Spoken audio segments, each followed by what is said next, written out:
Bos besar hanya secara tidak sengaja memberikan bantuan amal kepada seorang pengemis kecil. Tak disangka, kebaikan hati ini diingat oleh pengemis kecil. Nama saya Lu Ding Tian. Jika kamu lapar di kemudian hari, datanglah ke restoran ini. Makanan gratis. Namun, bos besar tidak tahu. Perbuatan baiknya ini akan membawakan imbalan besar baginya 10 tahun kemudian. Suatu hari, dia sedang berdiskusi dengan sahabatnya. Bersiap untuk memperluas bisnis.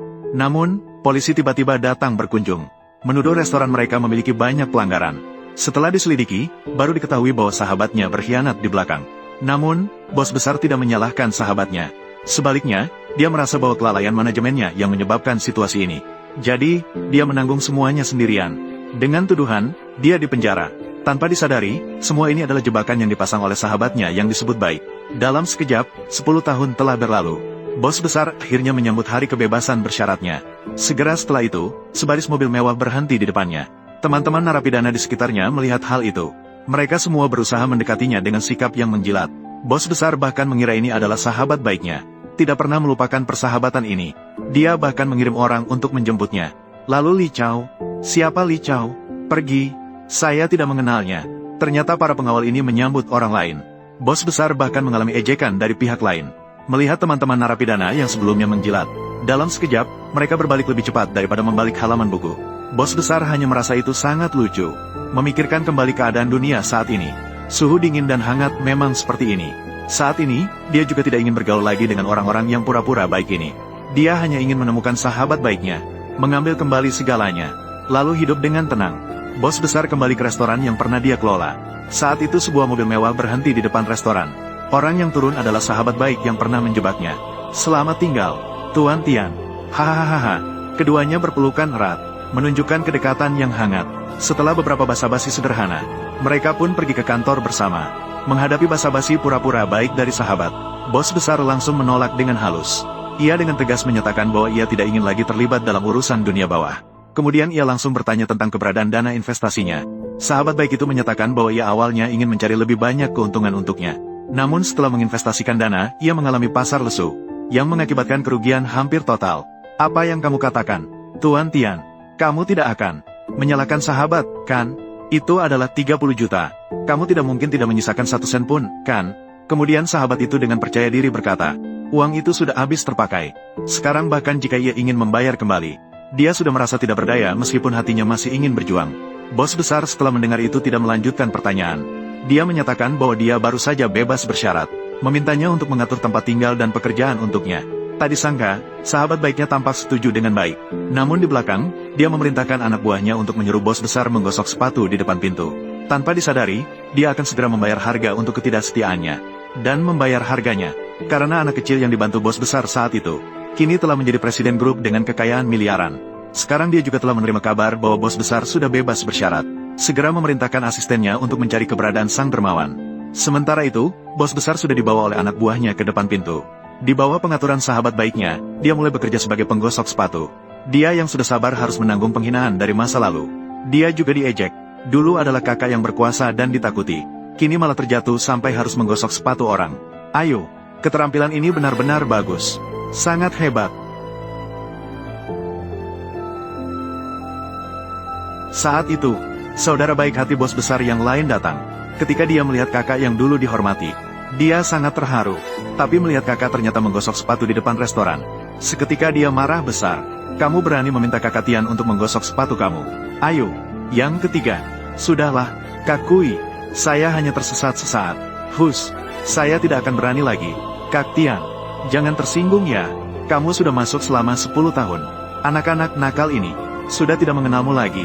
Tapi jujur saja, Kak Tian, keterampilan menggosok sepatu Anda memang sangat bagus. Ayo, lihatlah. Sepatu saya ini juga kotor. Kalau tidak, bisakah kamu mengelapnya untukku juga? Yang ketiga. Apa maksudmu? Panggil Kak Kui. Mau apa? Pergi. Ayo. Hahaha. Ayo. Saya bilang, keterampilan menggosok sepatu Kak Tian memang bagus, kan? Bagaimana? Puas? Kakak Tian, ini harus saya katakan. Keterampilanmu ini jauh lebih baik daripada pelayan di rumahku. Kau tahu kan?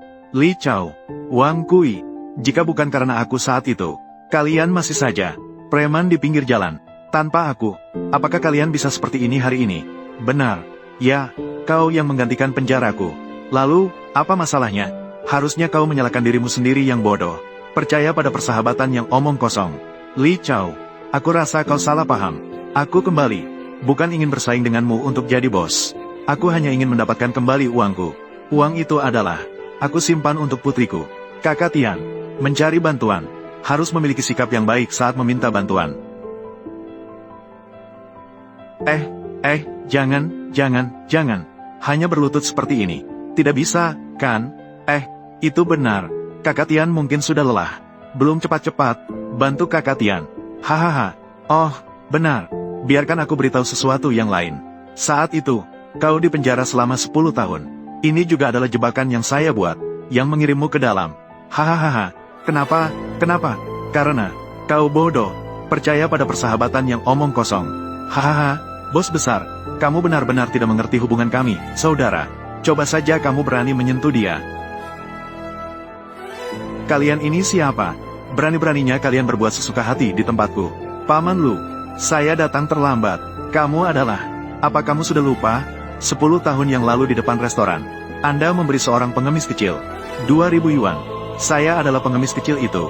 Uang 2.000 yuan Anda saat itu tidak hanya menyelamatkan nyawa adik perempuan saya, tetapi juga menjadi modal awal saya dalam berbisnis. Pengemis kotor, kamu bilang kamu membuat keributan sebesar ini. Saya kira itu siapa? Ternyata itu adalah orang yang, pengemis kecil itu. Saudara kecil, dengarkan aku. Kamu tidak akan bisa melawan mereka. Cepat pergi. Paman Lu, orang-orang seperti mereka adalah sampah yang tidak tahu terima kasih. Itu sudah dianggap murah bagi mereka. Pengemis kotor, kamu juga tidak dibinjang. Tanyakan, tahu siapa acau saya? Dengan siapa dia bergaul? Drup Longteng, apakah kamu percaya acau saya?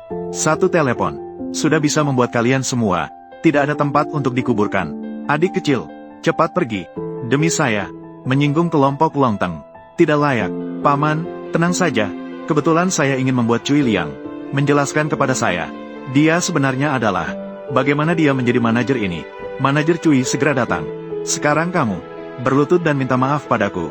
Nanti saya juga bisa membantu kamu untuk meminta pengampunan. Manajer Cui mungkin bisa mengampuni nyawamu ini. Jika kamu sekarang berlutut padaku dan mengakui kesalahanmu, saya bisa mempertimbangkannya. Mengampuni nyawamu.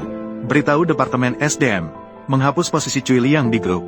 Semua posisi adalah, dia ingin menghapus posisi manajer Cui.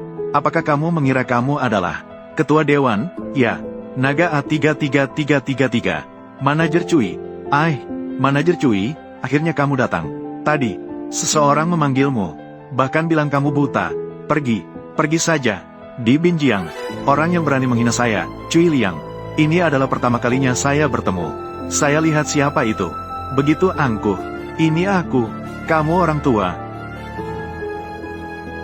Zhang Zong, Kak Cui, dialah. Tidak menganggap Anda serius. Itu berarti melawan grup Longteng. Bunuh dia. Betul.